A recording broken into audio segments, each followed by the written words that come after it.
668년 9월 21일 기원전 37년 동명성왕이 나라를 세운 지 705년, 그리고 백제가 멸망한 지 불과 8년 2개월 만의 일이었습니다. 그 옛날 마한도 부흥운동을 일으켰고 8년 뒤 멸망할 고구려도 부흥운동을 일으킵니다.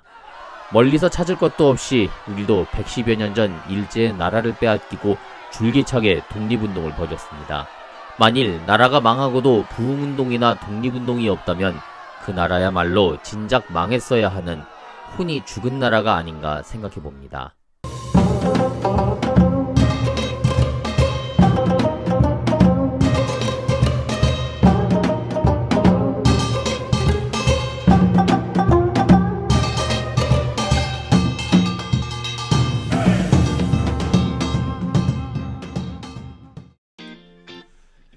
여러분 안녕하세요. 왕조중심 꿀국사 꿀입니다. 정말 오랜만에 인사를 드리게 됐습니다. 그간 개인적으로 가정적으로 바쁘다 보니 내용을 구성하거나 편집할 시간이 잘 안 났던 것도 사실이고, 지난 시간까지 고구려의 멸망을 다루고 그 다음 고구려 부흥운동을 이야기해야 하는데 이에 대한 연구가 쉽지 않았습니다. 중고등학교 한국사나 한국어 능력시험 교재에선 이 부분에 대해 안승, 건모잠 등이 부흥운동을 일으켰는데 안승이 건모잠을 죽이면서 와해됐다 정도로 매우 짧게 다루고 있죠. 백제 부흥운동 역시 마찬가지입니다. 흑치상지, 복신, 도침이 일어났고 이들 사이에 내분이 있었다 정도로 마무리 짓는 게 전부입니다. 심지어는 사극이나 다큐멘터리에 나오는 백강전투가 언급조차 되지 않고 있죠. 백제 부흥운동에 있어 굉장히 중요한 사건인데 말이죠. 이번 시간부터 함께할 고구려 부흥운동에 대해서는 더 했습니다. 부흥운동에 관해 지식이 매우 부족했고, 그래서 평소 읽던 책이 아닌 이 부분을 다룬 다른 책들을 찾아보면서 몰랐던 사실들을 파악하고, 파악한 내용들을 어떻게 구성해야 할지 고민하는데 꽤 오랜 시간을 보내게 됐습니다.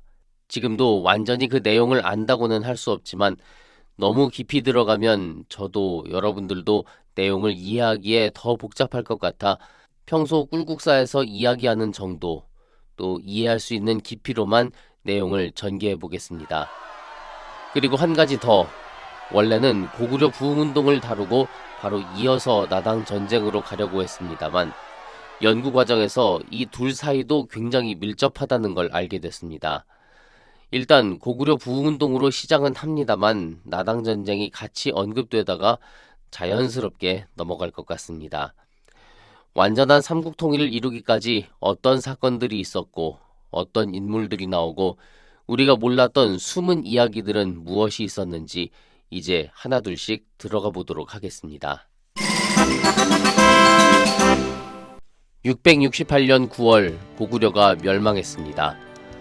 이미 앞서 언급했습니다만 백제의 멸망과 비교해 볼 때 정말로 어이없는 모습이었습니다. 백제의 경우엔 어마어마한 군사력의 차이 때문에 누가 봐도 이길 수 없는 상황이었지만 계백이라는 한 장수의 결의 때문에 황산벌 전투라는 우리 역사 속에서 잊혀지지 않을 위대한 장면을 마지막으로 남길 수 있었습니다. 하지만 고구려는 땅도 넓고 백제의 마지막과 비교했을 때 당과 충분히 겨뤄볼 만한 군사력도 있었습니다.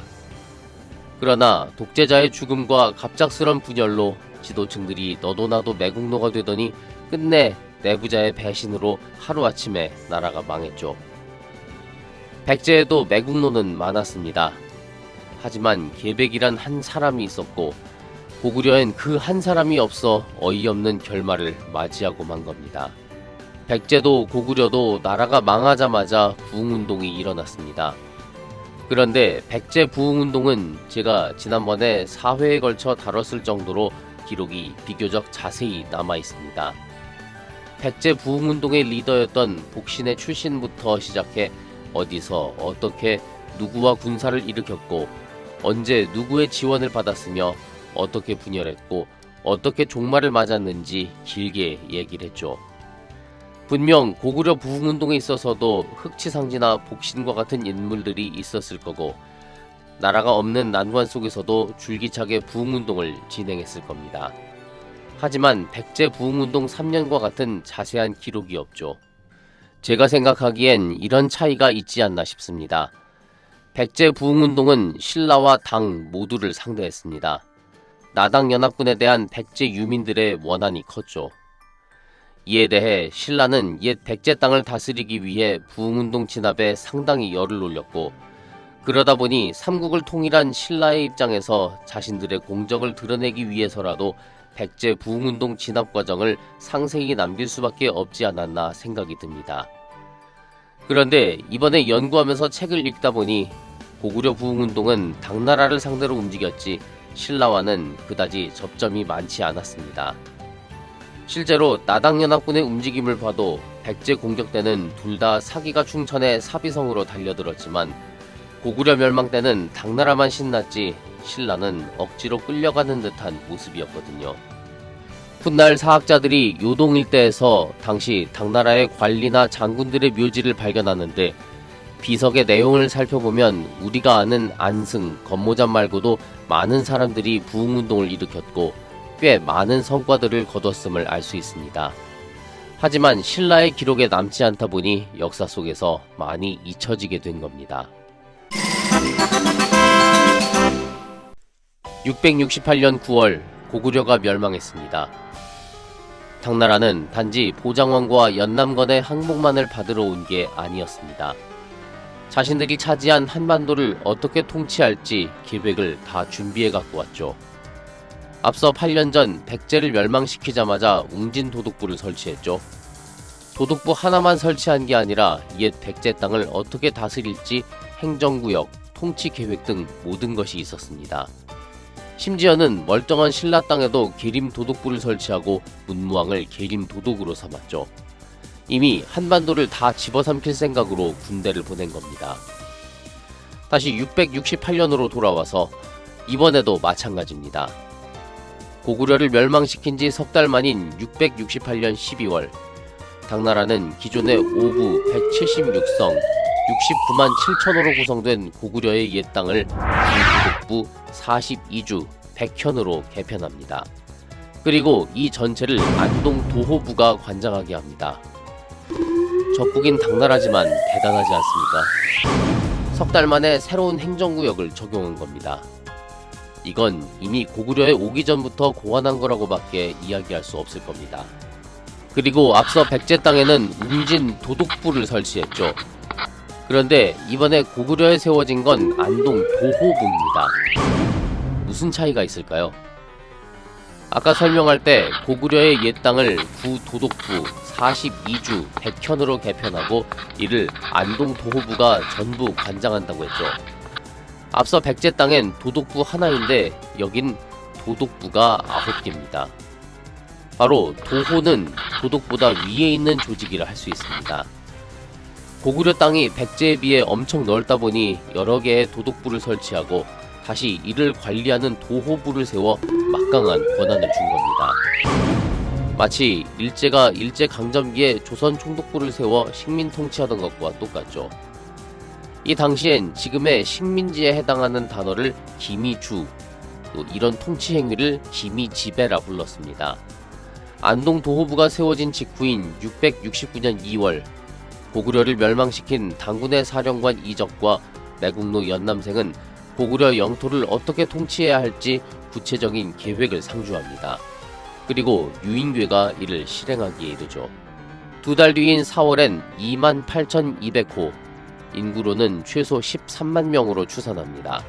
이에 해당하는 고구려 유민들을 당나라로 강제 이주시킵니다. 앞서 백제에서도 의자왕을 비롯해 수많은 백성들을 끌고 갔죠. 당나라 입장에선 보장왕이 항복을 했어도 곳곳에 털을 잡은 백성들이 계속 반란을 일으키니까 이걸 아예 뿌리 뽑기 위해 이런 비인간적인 짓을 한 겁니다.